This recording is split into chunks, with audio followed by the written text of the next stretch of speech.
Welcome back, everybody. It's another episode of Important Work. I'm your host, Chris Angel, and I'm here with my guest today and friend, Maru Iabichela. That's me. Yes, Hi, everyone. Come on, You did it. You did perfectly. You totally nailed that Italian last name. Thank you. I love it. It's so good. Well, Maru, but it's Maru. Yes. Is that how you say it? It's Maru. Yeah, and don't get offended because I'm used to people not being able to roll their R's. I live in America. That's okay. I'm originally from Venezuela. So it is Maru. Yeah. Maru. I love it. But So good. yeah. I met you through somebody named Neelam. And then I came down to Portland and sponsored an event you did called Show Up Live. Yes, you did. Thank you for that. It was amazing. It was such an amazing event. I've never been to your event before. I don't know how many events you put on before, but this event was amazing. It was incredible. And the energy in the room and the transformation over 2 days, like crazy ripples. Wow. Yeah. So honored that you were there. I'm so honored that you invited me on your podcast called Important Work. I do feel like everyone has important work to do, and I'm thankful to have the opportunity to share them with your audience. And I'm so glad you were able to see me live. Yeah. It was one thing, right, to meet over a Zoom room, but then to see somebody in their full energy in person, right? It's totally different. And you rock the stage, you rock the house. People loved you. My people loved you. And it was fun. More Chris Angel on stages talking about rawness and vulnerability and connection and marketing, please. Yes, please. I love it. It's so good. Give me some backstory. Give everybody some backstory on who are you? Give us the world of Maru. Who are you? What do you do? What did you used to do? Oh my gosh. Do you have 6 hours? I know. It's a small question. Yeah, it's well, anyway, what you need to know about me is I am super dynamic. I am very transparent. I'm very real. I believe sincerity is one of those forces that moves mountains. And I have learned to not hide anything about myself because I don't really have anything to hide in terms of like everything. But truly, I grew up in Venezuela, South America, where image is everything, right? And I grew up well off. So there was a lot of keeping up to do, and I always felt uncomfortable with that. I felt like I wanted to be one with the people. My parents were well off, and I went to the better schools, and I don't know, I just had this really kind of messed up story around wealth and it meaning separation and also danger. Because in South America, if you have money, you get kidnapped and you get threats. And that was my childhood story. So moving to America at 18, I didn't speak the language. I was confused because I had a promising future back home in broadcasting. I loved microphones and I was doing really well. I had a little radio show going for me. And then I moved to America to learn English and with the plan to go back, and situation turns really bad in my country. And my mom's like, no, we're staying. And I hated it for the first 3 years, not the country, but just the adaptation at 18 years old. You don't know anybody. You barely speak the language. Yeah. If you don't believe me, you can go back and ask my friends from college. 18 years ago, I barely spoke English, barely. And I was frustrated because I never thought my dreams were going to come true.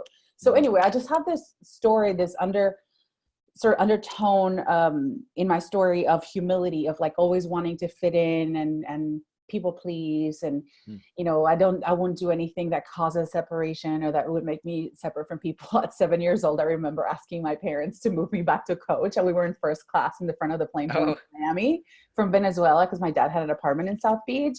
And I so badly wanted to move back to the back of the plane. So I'm like, I don't like the front of the plane, like that kind of story. Even after college here in the US, I finally learned to speak English decently, but I wouldn't raise my hand in class, or it was hard to get a job. I finally get a job. 8 months into it, they offered me a little promotion. I turned it down because I thought it was really unfair that they would offer me that. And not to the other people that had been there 13 years or 6 years, right? So, I mean, I just have this story of like sort of closing myself off, downplaying my strengths or downplaying what the universe and life and God and life had given me, right? It's almost like I received a lot throughout my life and I was like, no, but I don't deserve it, or I'm not ready yet, or who am I to get this? Like, no, I don't want to be perceived as better than anyone else. And then I have this great idea to become an entrepreneur, you know, and that was really challenging. Yeah. to want to succeed, to want to finally, I hit a realization 5 years into my corporate job that I was like, oh my gosh, if am I going to live into the story that I need to be here 30 or 40 years in order to get more vacation? Like it all, like at first I was living the American dream that college and culture had instilled in me, being new to America. And then when I hit the 5-year mark, I was like, oh my gosh, is this how my life is going to be for the next 30 years? And I came across some people and some experiences that allowed me to realize that I wanted to do something else eventually. And so that eventually came. So good. I just want to pause because I feel like that when I think about important work, there's so many people who are, whether they're in a corporate job or they're in whatever season of life they're in, they're just doing what they've done. And there's this moment. I really feel like there's this moment in everyone's journey where they go, is this something bigger calling, right? To a bigger life, a bigger next something. And so I love that you're totally. Yeah, there's a few things that happen. And I think you're absolutely right. There will be that moment in everyone's lives where they're going to realize like, wow, if I continue this trajectory, I see all this evidence in front of me that's going to be me, like Jamie, John, like I'm going to look like them 30, 40 years from now. And I don't know, that's what I want. And there's nothing wrong with that, like mind you, but personally, I had this calling to do something, to try it. Even if I failed, I needed to try it. Right. And it took me 5 years to try to pay debt off and stuff, which I never did. And anyway, long story short, I'm giving you way too much background. But all this to say, guys, that here's somebody with a dream. Here's somebody who didn't speak the language, who immigrated here, who, I don't know, I've just had so many different experiences. And it was my first 3 years of entrepreneurship, doing coaching and doing speaking. I've been speaking since 2010.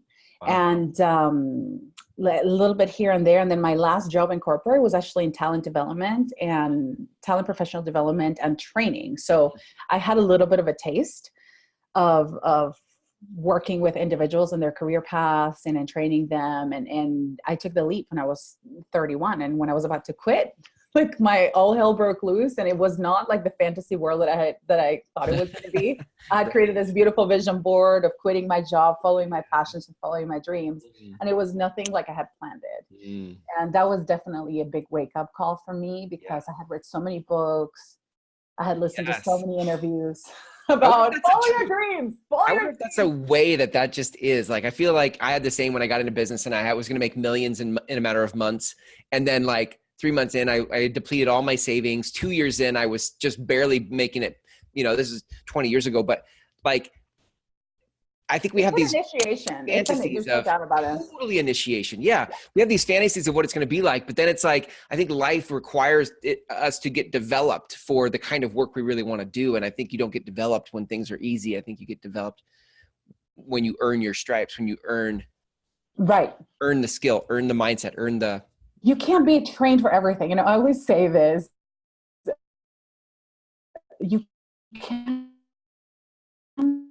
learn to swim YouTube. Yes. Watch trainings and learning to swim. You have to jump in the water, right? And that's what I've done. I had done so many courses, so many things, and I was like, I'm finally ready to do this. And as soon as I said I'm ready to do this, so many things happened, amongst which I found out I was expecting as soon as I gave my 2 weeks notice. Wow. That was a big plot twist, and obviously now the greatest blessing of my life, but that was not in my plan. And things like that, you know, it was very difficult. But I am so grateful I pulled through, because I had that inner calling. I had something major that told me, do it, continue to leap, even if you've already given 2 weeks notice, even if like your fiance suddenly fell deathly ill in the hospital, just do it, because you need to care for him and you need to take care of yourself, and you can't do it while you're at this desk. So I did. And man, I knocked on doors. I knocked on every library, every yoga studio, every coffee house. Like, please let me come speak. And I would speak to anybody that would listen. I have pictures of me speaking to this guys drinking beer. They were not there for my talk at a coffee shop. They were there, and they kind of like turned their chairs a little bit this way. There was nobody there, you know, and I have pictures of that. And now I'm getting ready to leave on Sunday for my largest speaking gig ever, 2,000 people in one of the largest marketing conferences in Latin America. Awesome. I'm going to Mexico City. So I don't know. I think I have a story of hope and a story of, man, don't expect it to be smooth sailing, because you're kind of setting yourself up for failure. Right. Expect that you have what it takes, that you have it in you that your wings will come out, that your resilience will pull you through, that some of the stuff I'm going to tell you all about my important work is going to really help you materialize and accelerate some of the things that you're working for. But this is no bypass. Yeah. It is no bypass, because I think so many of us are looking for that quick pill, that magic formula and all that. And some of those formulas and some of those concepts are really going to help us. Yeah. Are going to empower us to keep going and to change our mindset so that we're able to do it all over again every day. Yeah. Yeah. You know, but it's not going to, I want to get into like the distinction of infinite receiving, but I also want to then circle back to this balance between, when I think of receiving, it's like, I think of like The Secret. I think of like, law of attraction. I'm going to put something out, it's going to come back. But that wasn't my experience when I started a business, just like you described. Like I had a vision board, I had these ideas, and then I got in and there was like, I didn't feel like receiving. It felt like I was receiving a bunch of crap. It felt like I was receiving a bunch of like, hard times. And yes. And I think our relationship to the word or the idea of receiving is like, oh, we're going to like, things are just going to shower down on us. And it doesn't always happen. So I totally want to explore that after you tell us more about infinite receiving. Yeah. So what is this thing called infinite receiving, right? So I just want you guys to listen to it. It's infinite receiving. And this was not born with that title when it first came to me. So I just give you a tiny little bit of background. I had been working in my business for 3 years and it was steadily growing, but I hit a point where I had already crossed the 6 figures and then suddenly everything dried up. And then suddenly my fiance and father of my son says to me, like, I'm done. I'm done with us. And I'm finding myself in a very difficult situation where I don't have enough money to move out of the house. We have to share a house. Anyway, it was very difficult. And I said, somebody out there, Bugs Bunny, dear God, source, universe, like somebody out there that's listening, throw me a bone. And I was desperate for a solution. I was desperate for something to shift. And I had this idea to go to a hotel.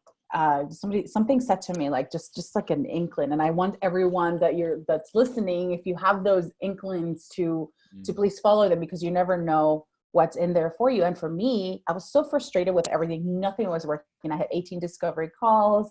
I got 2 yeses, of which the 2 pulled out in a 24-hour period because something crazy happened to them. And somebody told me, just take a break.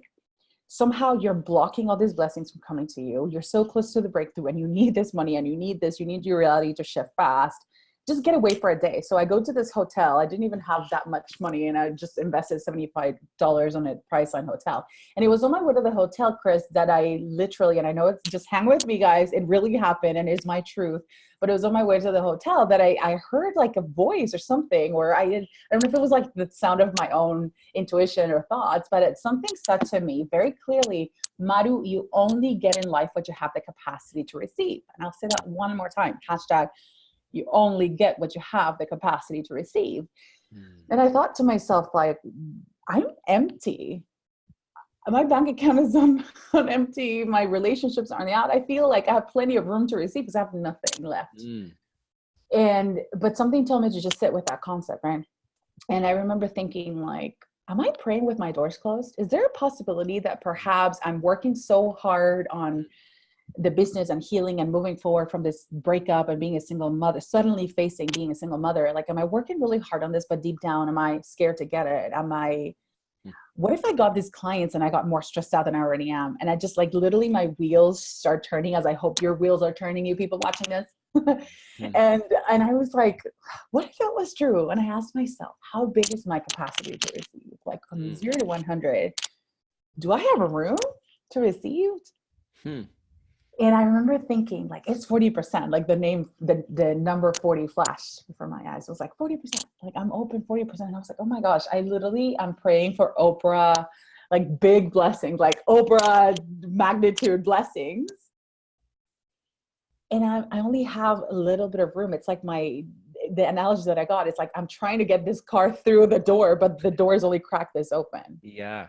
And I was like, if that's true, what do I need to do to grow that capacity so that more stuff can show up, so more stuff can actually be here with me and be in my life? And I just, out of the blue, I had a mantra, and I'll be glad to share it with you. And if you can share it in the show notes, that would be amazing, because it's my gift to you, because it's not something that I don't know if I fabricated it with my thoughts, but all I gotta tell you is that it worked, because I started saying this thing. I was like, what if this capacity to receive was like the universe, right? It's scientifically proven that the universe is expanding infinitely. And I was like, ooh, what if my receiving capacity and container expanded and grew every day? And I just started saying innocently, I'm driving to this hotel, right?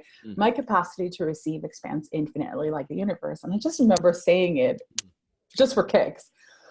And within 20 minutes, and I have all this documented, which is the cool thing. Eventually I'll make a book, right? But within 20 minutes, this woman that I had been in talks with about working together sends me a message and says, hey, I'm a yes for this. Send me the invoice. Send me everything. Like, that's literally $7,500 in the bank for me. And I had a drought, like an income drought of like 25 days. And that text on a Saturday evening instantly shifts me like, are you kidding? Is there a possibility that what I heard, thought, and said had anything to do with this text message on a Saturday night? Like, who's making decisions about contracts of this magnitude on a Saturday night? And guess what? I just kind of went with it, and I was like, maybe there's something to it or maybe not. But like you saw me in the presentation in Portland, because I have all this documentary, right? I showed that, and within 5 days, my parents had called saying they were buying a house for me and my son. A client called saying they were, she wanted to give me a week in St. Bart's, in her private villa in St. Bart's. And like 4 or 5 things happened, not the last of which is that by Thursday, I had $32,000 in my bank account. Wow. And I was like, what happened? And I was terrified. I was like, nobody's ever going to believe me that I had this experience, and that literally I feel like the floodgates of abundance cracked wide open. So I thought it was a fluke and it wasn't going to last. But about $500,000 in revenue later in a year, like that happened March 12th. We closed the books in December right at the $500,000 mark, which is unheard of for me and for a lot of people. Yeah, you know what I mean? Yeah. And the next year was even better. It was just like, I ended up teaching this, right? And it was never planned to be a philosophy, a teaching. It's not meant to be like magic or nothing. It's very practical, but it feels miraculous, but it's very down to earth. The way that I teach, the way I explain things is very practical and very real.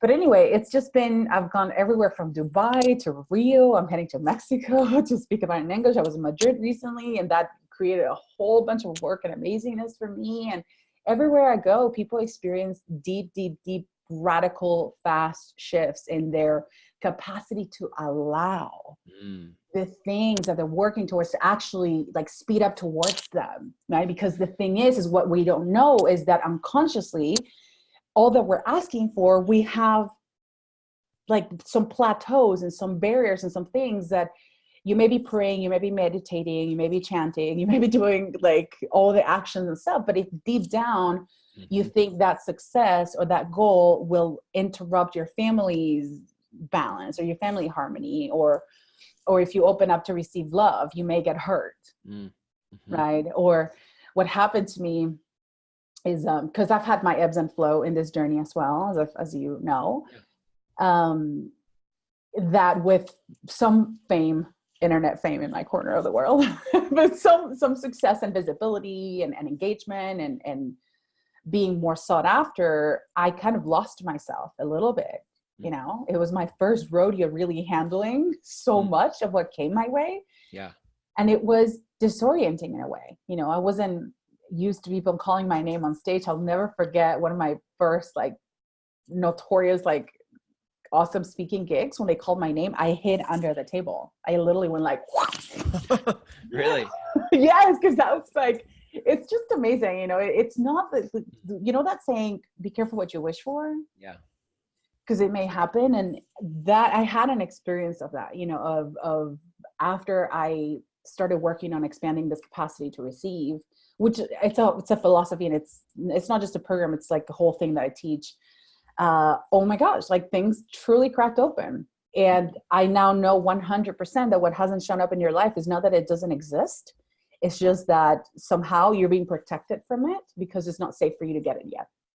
Because if it showed up so quickly, maybe perhaps you haven't acclimated to it, or perhaps you haven't developed all the strengths or all the things that you would need to actually keep it, right? I always say one of my best friends is an Everest climber, and you cannot be helicoptered to the top of Mount Everest because you die instantly. Yeah. because you didn't develop the red and white blood cell count and the training and stuff to be able to descend the mountain.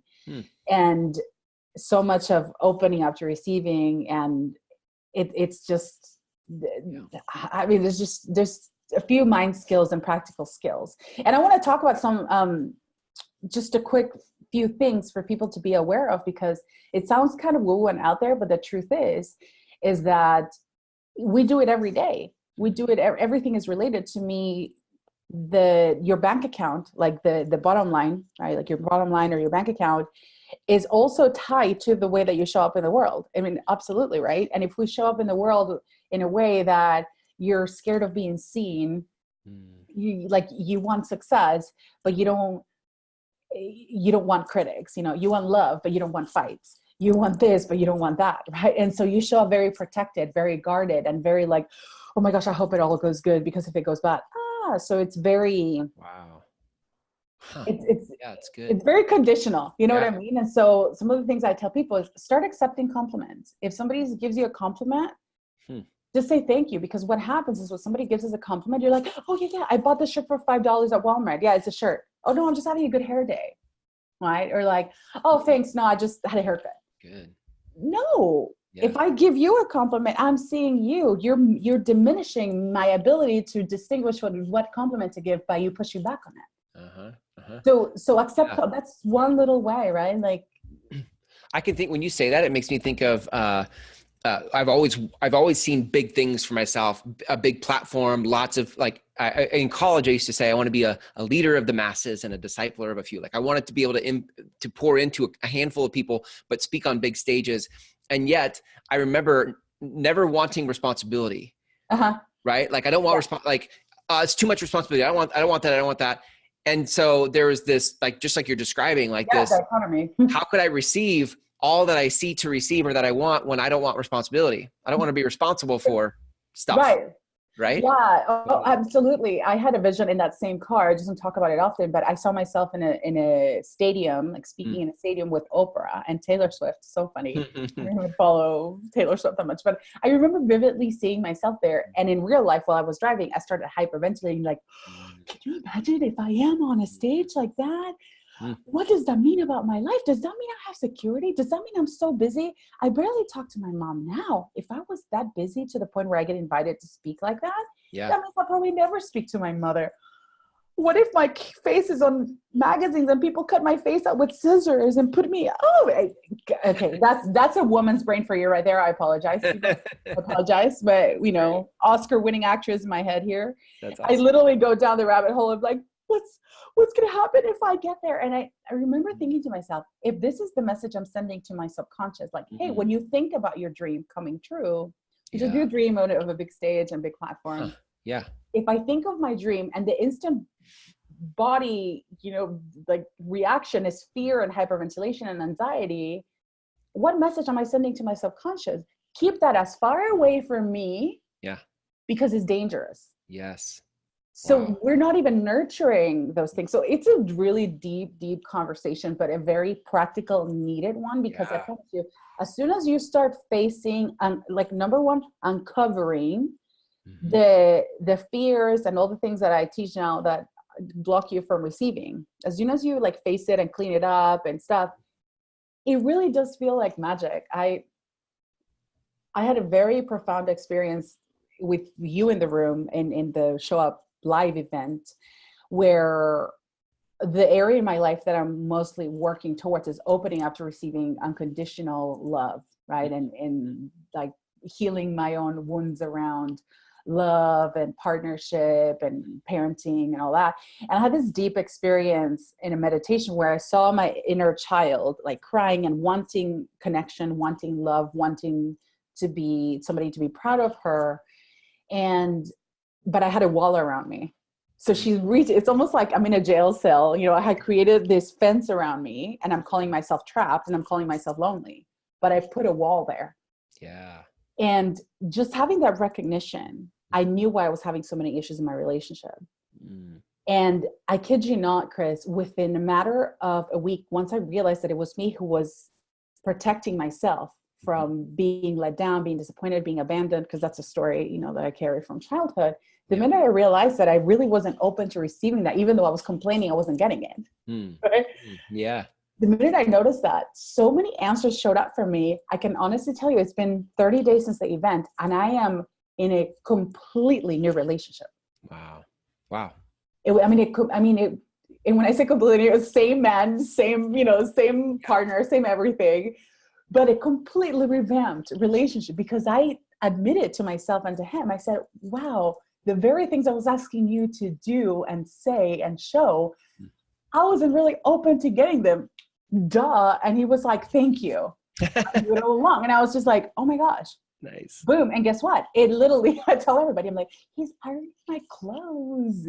Wow. I'll leave it at that. He's doing personality quizzes, and he's the most alpha person I've ever met. Awesome. Like, that kind of shift is what can happen, right? And mind you, the money shift and the business shift, that was incredible in itself. But to me, this thing about love and healing and realizing that I didn't have the capacity to get what I was craving and what I wanted in love, because deep down I was terrified of getting it from, and being abandoned again and being let down. I mean, I don't know about you, but that's pretty amazing. Yeah, it's extremely powerful. And anyway, so like I said, this is an amazing conversation, but I want to give you at least 2 more little things for you to be aware of, because the thing about it is, guys, is the way that you're doing everything, it's either growing and expanding your capacity to receive or shrinking it. And so things like saving the best for last. How many of you have gift cards, clothes, vacation vouchers, free coaching sessions unclaimed, you name it, right? Like, proposals you haven't sent, checks you haven't collected, checks that you forgot to cash and now they're expired, you name it, everywhere, right? Like, there's value all around you, and here you are complaining you want more, but what you have, you're not taking advantage of, you're not using. What message are you sending with your energy and your actions? I take this for granted. I want, I just want it this way. I don't want it that way. Start using your best for last. Stop postponing you for a time when it's like, this will be the perfect time for me to wear that jacket. No, send a message to the universe like, I want the best now, because I gave myself my best. That's amazing. Things like the way we react when good things happen, right? When good things happen, we're like, oh, I never win anything. Oh my God, I can't believe that's happening to me. Are you serious? No way. Right.